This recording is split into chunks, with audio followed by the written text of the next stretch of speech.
What I achieve out of this is I'm sort of pushing 40, so I'm wanting to change my career or do something different with my life.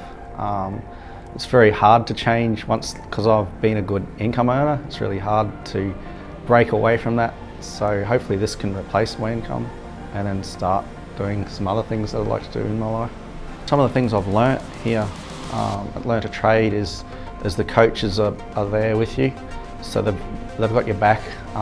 Any sort of doubts, you can go and talk to your coaches. They're very helpful, encouraging and keep it simple. Some things I've enjoyed about the course is the coaches are genuine professionals. They're not telling you to do what they haven't done, or they're successful and humble about it, which is really good.